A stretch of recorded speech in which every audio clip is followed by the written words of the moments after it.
Orang yang sudah nggak punya pengharapan, dia akan gampang putus asa. Ada satu pepatah bilang, kita bisa kehilangan uang, kehilangan keluarga, kehilangan rumah, kehilangan harta, tapi jangan pernah kehilangan pengharapan. Masalah kita seringkali kita kecewa, kenapa? Karena kenyataan tidak sesuai dengan pengharapan kita. Nah, ini yang harus kita pelajari hari ini.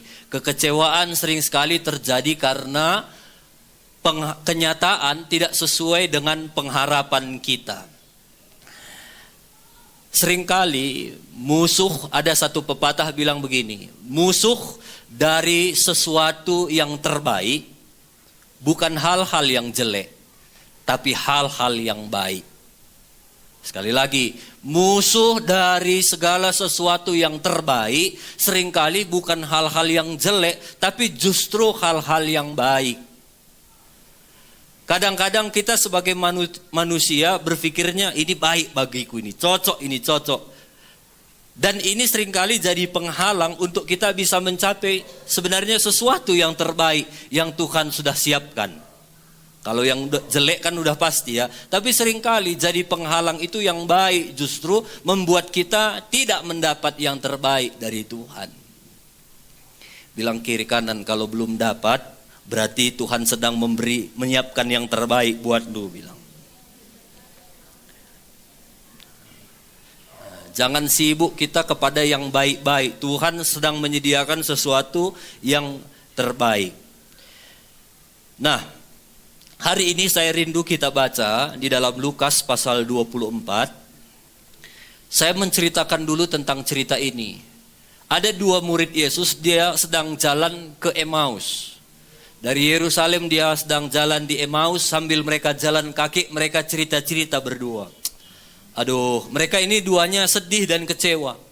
Sayang kali, Yesus sudah mati. Udah gitu katanya bangkit. Kemarin waktu udah bangkit dia udah senang kita. Ini udah naik pula dia ke sorga. Aduh, sedih kali ya. Padahal kita dulu berharap Yesus itu bisa jadi pembebas bangsa Israel. Sayang dia udah gak ada bersama-sama dengan kita. Mereka cerita. Tiba-tiba Yesus datang. Waktu Yesus datang, Yesus bilang, kalian lagi cerita apa? Lalu si satu orang bilang begini, cerita apa kau bilang? Kau gak tahu tentang Yesus yang sedang viral? Waktu itu dia gak kenal Yesus. Yesus itu begini. Kayaknya cuma kau lagi yang gak tahu tentang Yesus. Waktu mereka cerita kepada Yesus, ayat 21, Lukas 24 ayat 21. Ini pengharapan mereka. Padahal dulu kami mengharapkan bahwa dialah Yesus yang datang untuk membebaskan bangsa Israel. Di mana letak kesalahan pengharapan mereka? Mereka berharap kepada Yesus itu bagus, nggak salah. Tapi pengharapan mereka kepada Yesus itu hanya sebatas mereka mengharapkan Yesus sebagai pembebas bangsa Israel dari jajahan Roma waktu itu. Itu yang saya bilang tadi, pikiran dua murid ini termasuk orang Israel itu hanya sebatas yang baik, pembebas kami. Yesus mereka harapkan hanya sekedar pembebas kami dari musuh Roma, pembebas Israel. Padahal Tuhan punya sesuatu yang lebih besar. Tuhan mau membebaskan bukan hanya mereka, tapi seluruh dunia dari segala dosa, dari maut, dari neraka. Nah, kenapa murid-murid memiliki pengharapan yang salah? Ayat 15, Lukas 24 ayat 15. Ketika mereka sedang bercakap-cakap dan bertukar pikiran, datang Yesus sendiri mendekati mereka, lalu berjalan bersama mereka. Tetapi ada sesuatu yang menghalangi mata mereka, sehingga mereka tidak dapat mengenal Dia.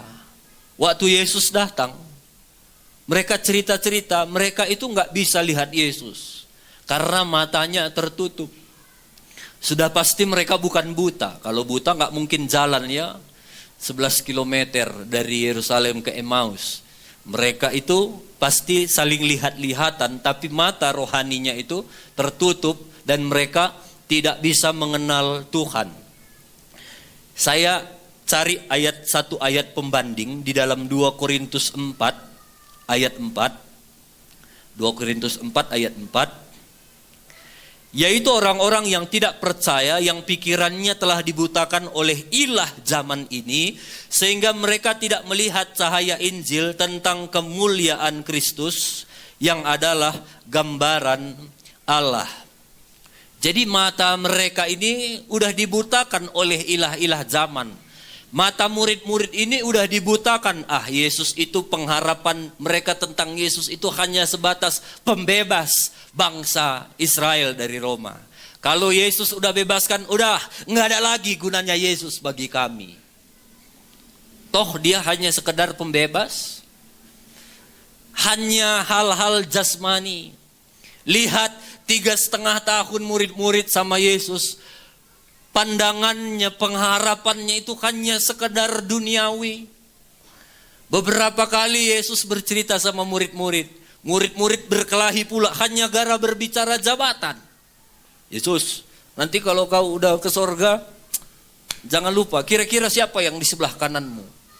Kalau zaman sekarang kira-kira siapa jadi wakil Yesus? Siapa nanti sekretaris? Bendara siapa kira-kira? Pemahamannya cuma sekedar jabatan dunia. Sampai Yesus bilang, Andiko.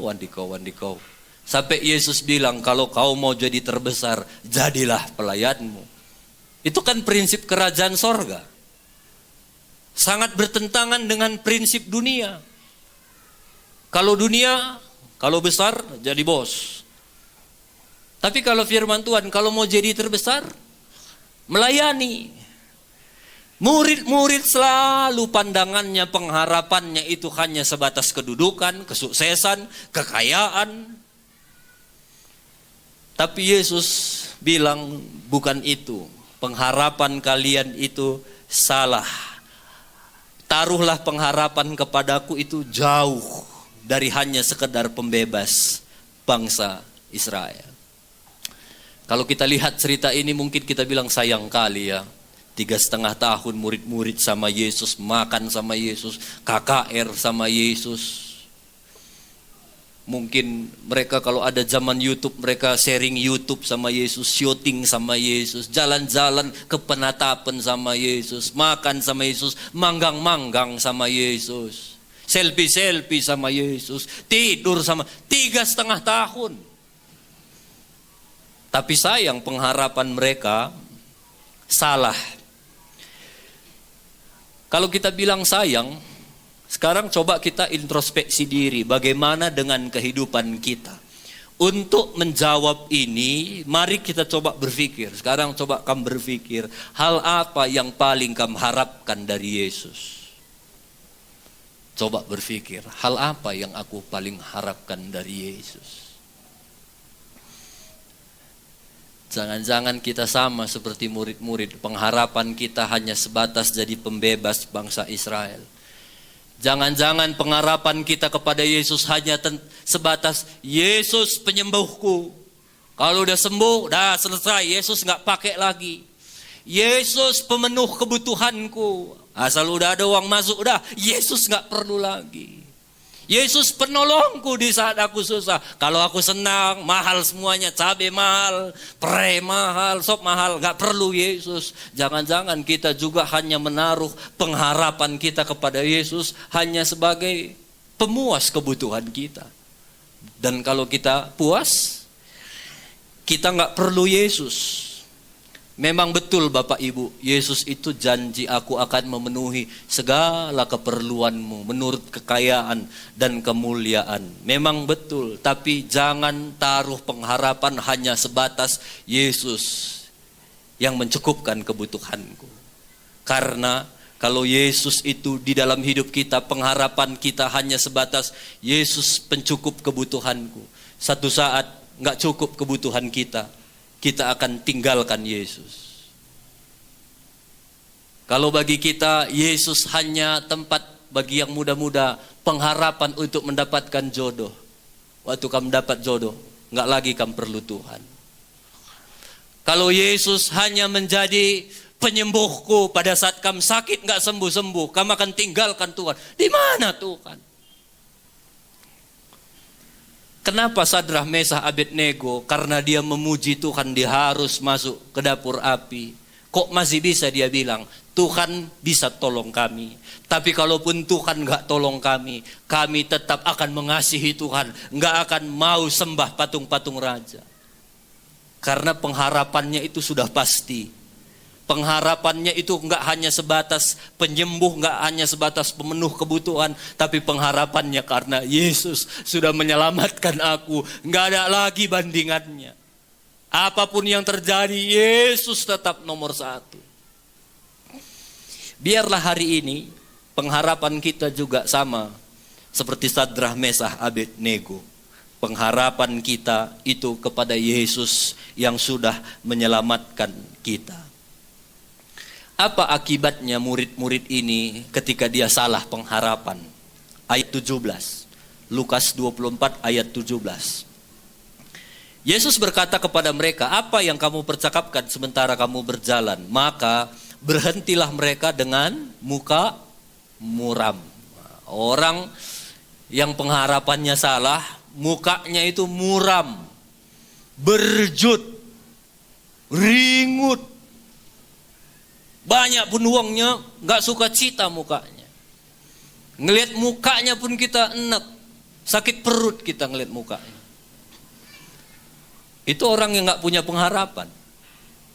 Pernah kamu lihat ada orang kaya gak punya pengharapan? Kenapa ada artis-artis? Artis, kalaupun dia gak kerja lagi, 7 turunan, hartanya cukup. Mati bunuh diri. Gak punya pengharapan. Jadi yang paling penting hari ini, punyailah pengharapan kepada Tuhan. Bilang kiri kanan, punya pengharapan teman. Pengharapan waktu kita berharap kepada Tuhan. Otomatis muka kita ini, dari wajah kita akan sukacita. Pernah gak kamu lihat orang, lihat mukanya aja kamu senang. Belum ngomong dia, lihat mukanya aja diberkati kamu. Karena ada pengharapan kepada Kristus. Pernah enggak kamu lihat ada orang sakit, udah mau mati ini, udah mau mati. Kita lihat dia, sukacita kita lihat mukanya. Saya pernah lihat beberapa orang yang udah mati pun udah di peti gini. Diberkati aku lewat mayatnya. Senyum. Makanya punya pengharapan kepada Tuhan. Supaya meninggal pun kita nanti dalam peti. Enggak. Kalau perlu nanti tangannya gini aja dikit. Enggak usah kayak gini ya. Gini kan udah biasa kan, kita yang biasa bikin gini. Ayat 28, enggak hanya muka mereka muram waktu mereka salah pengharapan. Seorang dari mereka, ayat 18, namanya Kleopas menjawabnya, adakah engkau satu-satunya orang asing Yerusalem yang tidak tahu tentang apa yang terjadi pada hari-hari belakangan ini? Waktu Yesus datang, muka mereka muram, datang si Kleopas bilang, kayaknya cuma kau yang gak tahu tentang Yesus yang lagi viral sekarang. Mana kau ini? Orang yang gak punya pengharapan tapi pengharapannya salah, mukanya muram, dan dia akan mulai menyalahkan orang lain. Parahnya dua murid ini, si Kleopas itu malah menyalahkan Yesus. Hebat kali ya, Tuhan pun disalahkannya. Hebat gak kira-kira itu? Hebat ya.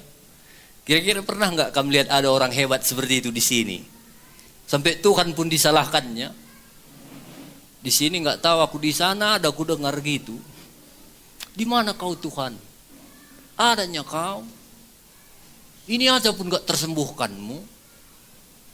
Sabiku ini saja pun nggak terjagamu. Keriting semua.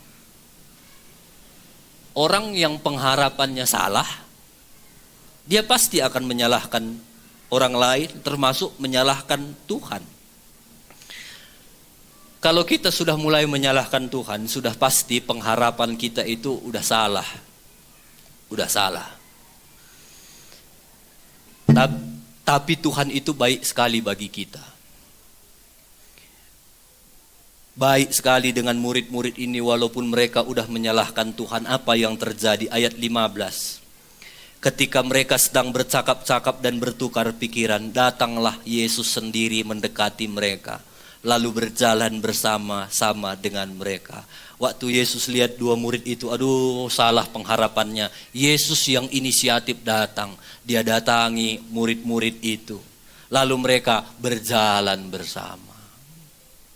Waktu kita salah pengharapan kita, waktu ada hal-hal yang kita nggak tahu kita salah, nggak tahu kita itu jalan kita salah, Yesus akan datangi dan selalu datangi kita. Dia yang datangi kita, dia inisiatif, dia bilang, nakku salah jalan lu ini, nakku salah cara berpikir lu ini, nakku nggak benar kamu buat kayak gini.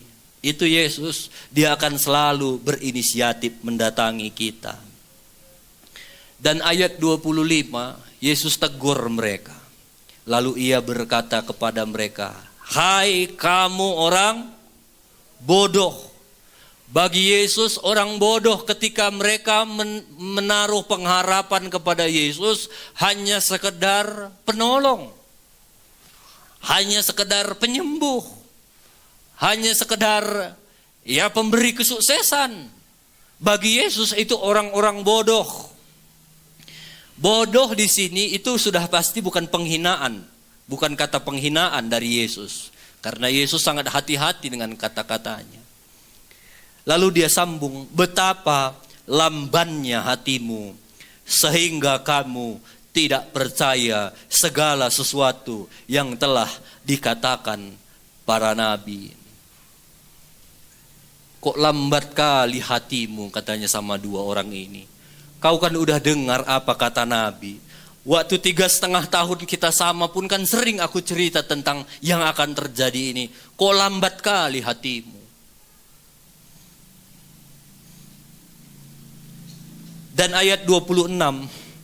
Bukankah Mesias harus menderita semuanya itu untuk masuk ke dalam kemuliaannya? Yesus udah bilang kan, bukankah kau udah dengar aku cerita Mesias itu harus mati supaya bisa selamatkan kita termasuk kamu dari maut. Murid-murid hanya berpikir, pahlawan kok mati, penolong kok mati, pembebas kok mati. Pikiran mereka itu hanya sebatas dunia. Mereka nggak bisa berpikir bagaimana Yesus itu mati punya tujuan supaya menyelamatkan kita dan supaya selamat yang dia berikan kepada kita. Itulah pengharapan kita yang paling tinggi.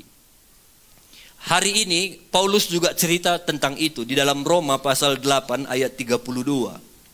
Ia, Allah yang tidak menyayangkan anaknya sendiri, tetapi yang menyerahkannya bagi kita semua, bagi jemaat Laugendek ini, bagaimana mungkin ia tidak mengaruniakan segala sesuatu kepada kita bersama-sama dengan dia.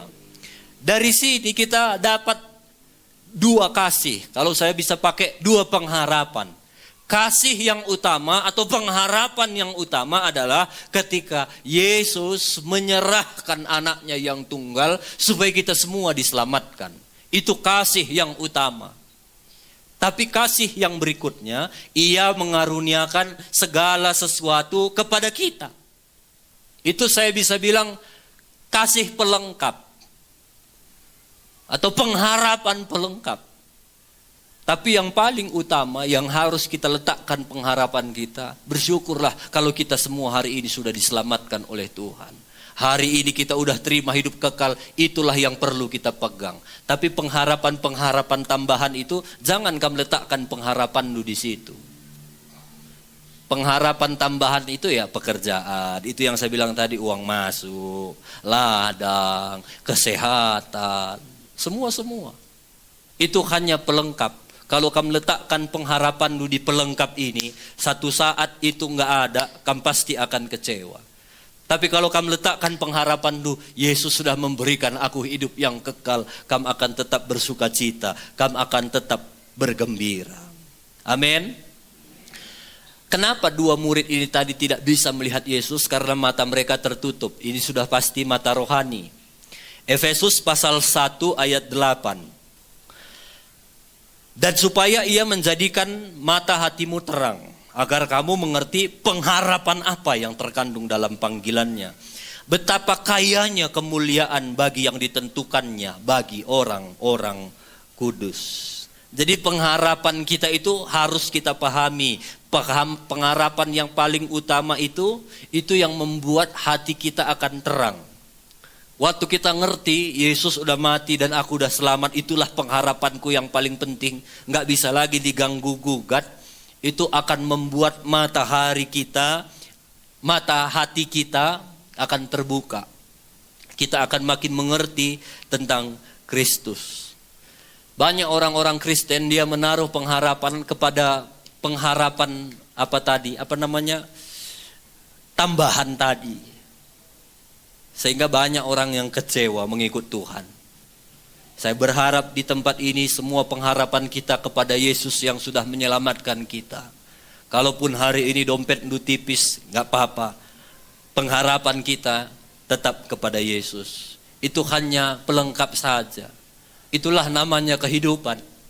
Kalau tebal pun nanti lalap dompet lu, gak ngerti kam susah. Satu saat Tuhan izinkan dompet kita tipis, supaya kita mengerti susah. Waktu satu saat kita lihat orang yang dompetnya tipis, oh iya, dulu aku juga susah seperti dia. Waktu aku susah, aku perlu dihibur, aku perlu diberkati. Nah, sekarang aku belajar memberkati. Biasa itu. Bilang kiri kanan, dompet tipis biasa itu. Biasa. Ada masalah, biasa itu. Murah tanaman-tanaman, biasa itu. Jangan letakkan pengharapan kita di situ. Kalau di situ kita letakkan kecewa kita. Bersyukurlah, letakkan pengharapan kita kepada Yesus yang sudah menyelamatkan kita. Ada satu bapak, dia punya kambing, tapi bapak ini nggak cinta Tuhan, nggak pernah ke gereja, kerjanya pun selalu gangguin, jahat. Satu kali kambing kesayangannya hilang, dia cari-cari nggak dapat. Akhirnya orang bilang, pergi kau ke persekutuan, ada di Lau Gendek itu doa setiap Jumat. Nah, kalau di sana biasanya apapun yang didoakan jadi. Datanglah si bapak yang hancur itu kan, datang dia berdoa Jumat jam 8 di sini. Kalah yang nggak ikut doa. Dia nggak kenal Tuhan pun doa dia. Baru berdoa dia. Akhirnya ada satu pelayan di sini bilang, jangan kamu takut Pak, kambing itu belum hilang. Dia tersesat di rumah Jawa. Nanti datang kamu ke rumah Jawa, di situ kambing itu. Lalu senang bapak ini keluar dia. Lalu dapat kambing di rumah Jawa. Setelah itu nggak pernah lagi dia ikut doa. Dia menjadikan Yesus hanya menjadi pencari kambing, penemu kambing. Dan setelah dia dapat kambing, dia tinggalkan Tuhan. Betapa sedihnya pemilik kambing kehilangan kambing. Kambingnya dapat, tapi sebenarnya pemilik kambing itu kehilangan Tuhan. Untuk apa kita dapat kambing, tapi kalau kita kehilangan hidup kekal? Untuk apa kita dapat uang kalau kita kehilangan hidup kekal? Untuk apa kita dapat kesehatan kalau kita kehilangan hidup kekal? Untuk apa semuanya itu kalau kita kehilangan hidup yang kekal? Makanya Yesus bilang, hai orang bodoh. Karena Yesus mau supaya muridnya itu tersinggung, jangan bodoh lagi. Ayat 44, Yesus nggak hanya bilang bodoh, bodoh, bodoh, tapi dia kasih obat. Dia sampaikan firman-Nya. Inilah perkataanku yang telah kukatakan kepadamu ketika aku masih bersama-sama kamu. Yakni bahwa harus digenapi semua yang tertulis tentang aku dalam kitab Taurat Musa dan kitab-kitab Nabi dan kitab Mazmur. Jadi Yesus bilang ini firmanku, kan aku udah cerita. Waktu kita sama-sama kan aku udah sering cerita.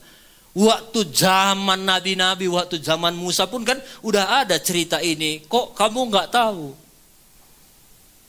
Yesus sampaikan firman-Nya.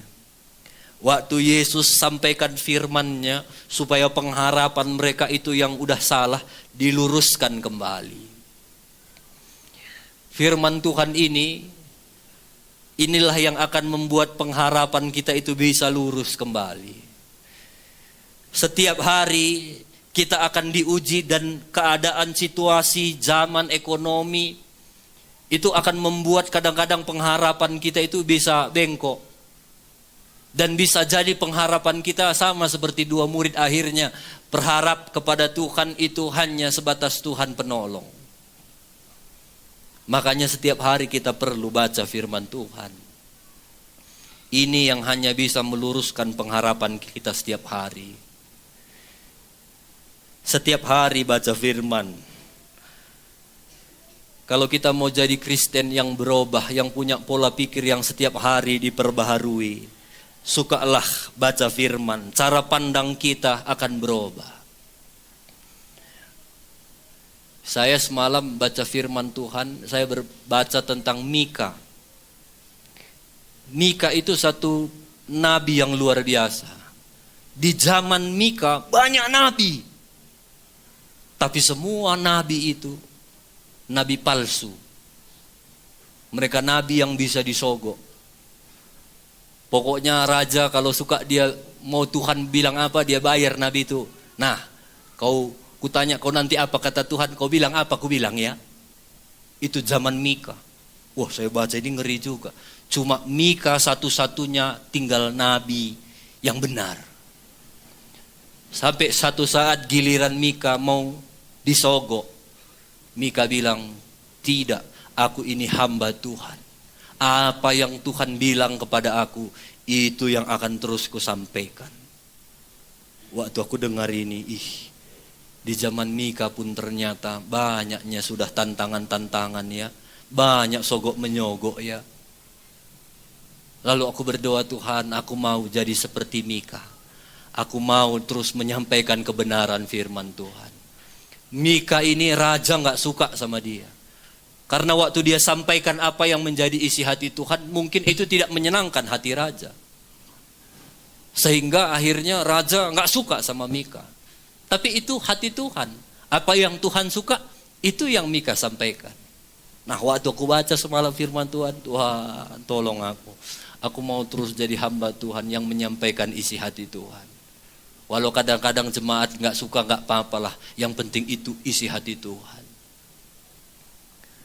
Tadi pagi saya baca lagi tentang Daud. Keturunan Daud itu banyak yang jadi raja. Ada satu keturunannya, dia jahat sekali. Waktu dia jadi raja, dia melakukan kekejian bagi Tuhan. Dia buat persembahan-persembahan. Pokoknya yang jahat dia lakukan. Tapi waktu saya baca satu ayat, firman Tuhan bilang gini, gara-gara aku sudah berjanji sama nini bulangnya Daud, gak akan kuhukum, gak akan kumusnahkan keturunannya. Bayangkan dahsyatnya ya. Gara-gara bulangnya si Daud yang cinta akan hadirat Tuhan, sayang kepada Tuhan, kempu cucu-cucunya, jahat pun tetap Tuhan pelihara keturunannya. Saya berdoa, Tuhan, aku mau juga seperti Daud, Tuhan. Biar hari ini walaupun aku berjuang, aku mau terus belajar mengasihi Tuhan. Biar kelak anakku Jacob, anaknya lagi, cucunya terus diberkati Tuhan. Karena aku punya perjanjian dengan Tuhan. Wah, kita kan terus ini pikiran kita dibawa, diluruskan. Kalau kita isi hidup kita dengan firman Tuhan. Makanya selalu kami tekankan, baca firman Tuhan, renungkan. Baca firman Tuhan, renungkan. Ingat, nanti Tuhan datang yang kedua kali, dia datang sebagai mempelai. Kalau mempelai, kalau orang yang mau menikah, itu harus cukup umur. Harus yang sudah dewasa. Gak boleh anak-anak. Karena anak-anak itu gak ngerti apa-apa. Kalau anak-anak itu masih egois. Kalau anak saya yang paling kecil berkelahi sama kakaknya, minta punya kakaknya pun diambilnya. Ini punya aku, ini punya aku. Enggak, ini punya aku ini. Itu kalau anak-anak. Kalau anak-anak, Kristen anak-anak, punya aku ini, punya aku. Yang penting aku sikap, dialah. Yang penting aku, Kristen anak-anak. Nanti Tuhan datang nggak layak. Anakku kalau nggak suka dia sama kami, aku nasihatkan. Nggak boleh begitu, itu salah. Nggak kawan aku sama bapak. Nggak boleh gitu kata temannya. Nggak kawan aku sama mama. Kira-kira kalau nggak kawan dia sama aku, siapa yang rugi? Dia. Nggak pergi, aku bilang lagi lah. Cari makanmu, cari beli pampasmu, makan sendiri. Dia yang rugi. Cuma sebagai bapak yang baik, jangan gitu lah anakku, jangan gitu, aku bilang juga. Kristen anak-anak ada masalah. Kalau Tuhan nggak jawab doaku, aku tinggalkan Tuhan. Kalau Tuhan nggak sembuhkan aku,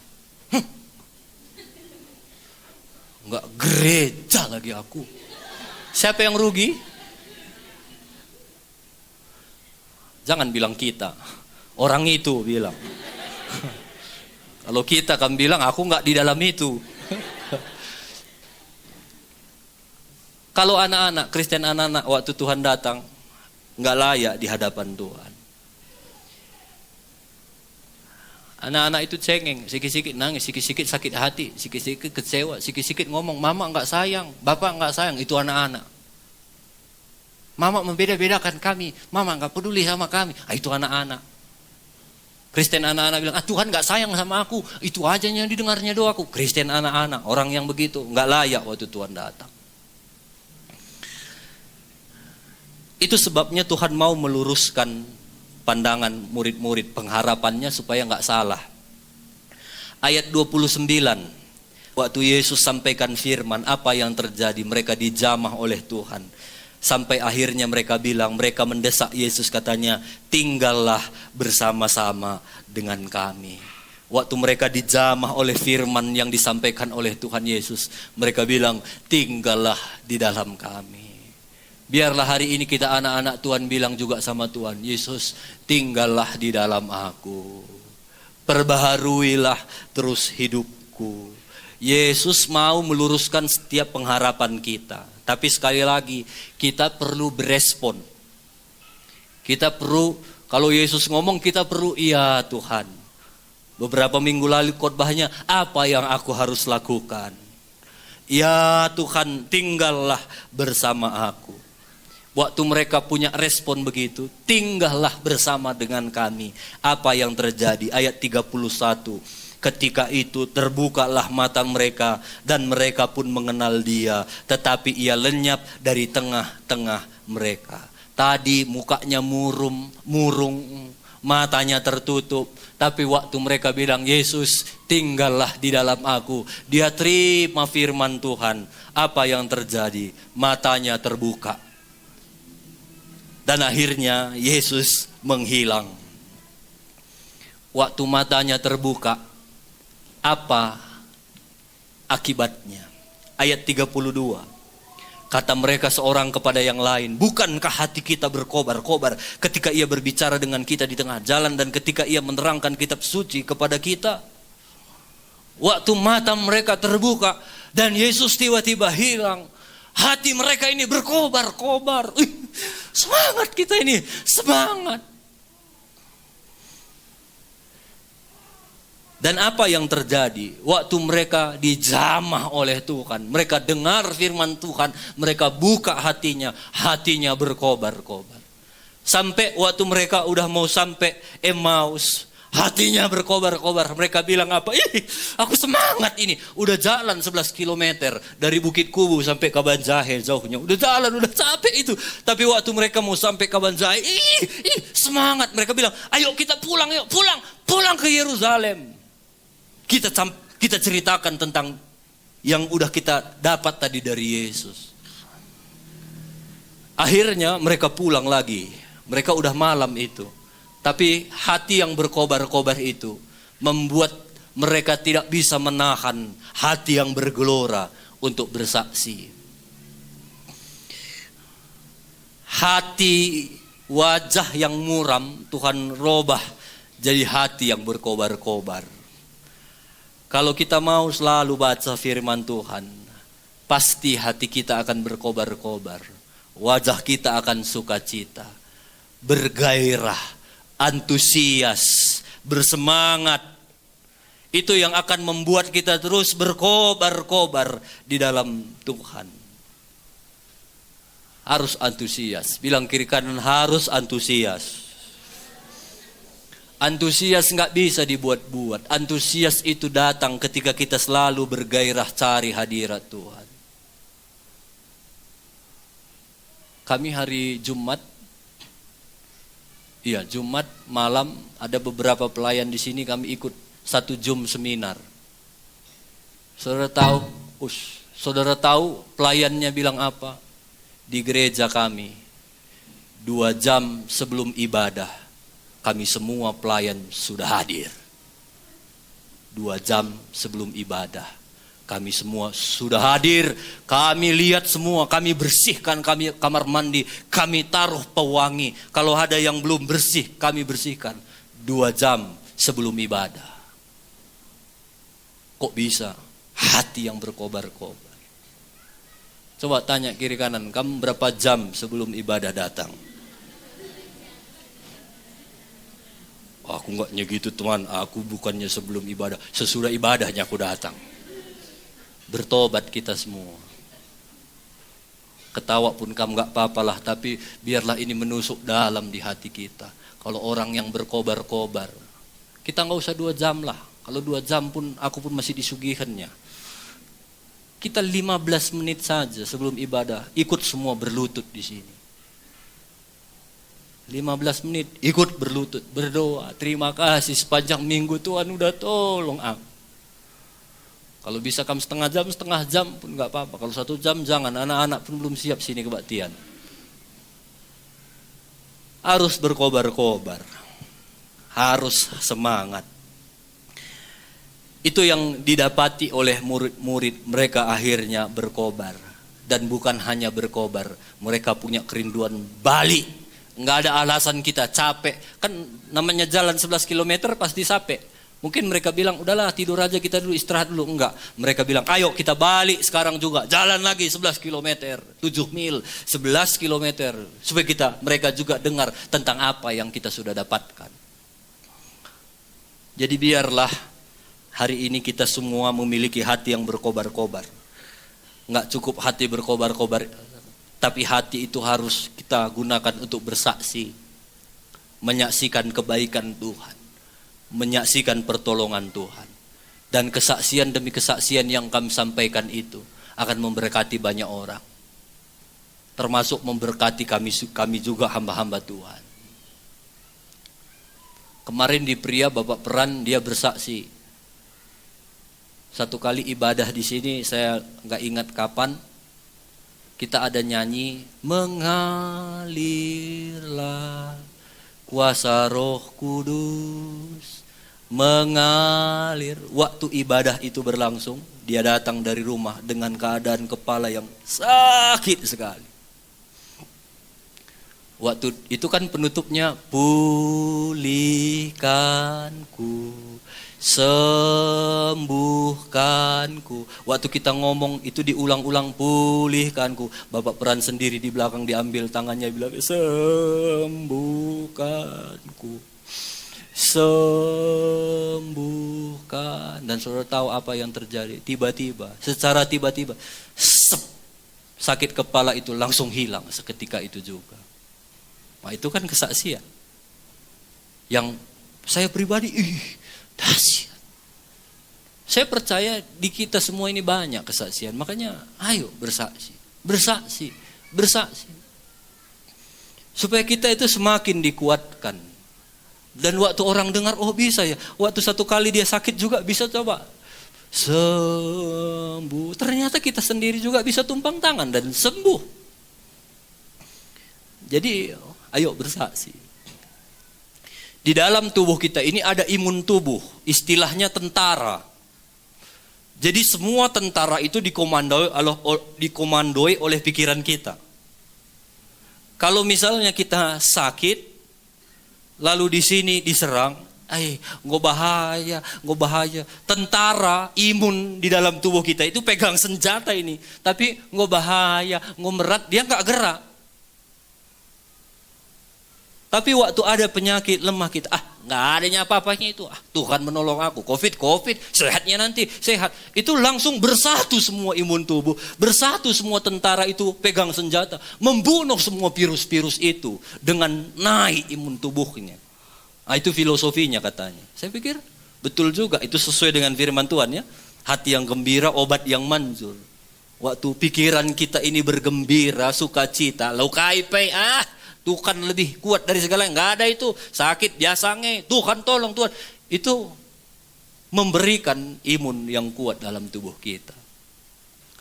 Nah, jadi kita harus menang di sini, ya, menang di sini. Kalau kalah kamu di sini, turun imun tubuh lu, gampang sakit. Bilang menang di sini, bukan di sini, di sini. Kalau udah di sini menang beres semua di sini, di sini, di sini, di sini, di sini. Ini bajuku ini dikirim ini. Ada yang kirim ini Pak baju nu katanya, aku pakai ini. Ending gospel property. Sebarkan Injil. Jangan tinggal diam. Beritakan Injil. Wah, saya bersyukur juga ya. Jadi aman semua. Kalau menang di sini, baju nu pun dikirim orangnya. Ditransfer orang semua. Semua tanam-tanam. Kalaupun enggak apa, Tuhan tolong kita semua. Amin. Amin. Biarlah hari ini pengharapan kita itu jelas. Hanya kepada Yesus yang sudah menyelamatkan kita. Itu tidak akan membuat kita goyang. Banyak pun tantangan, Tuhan pasti menolong kita semua.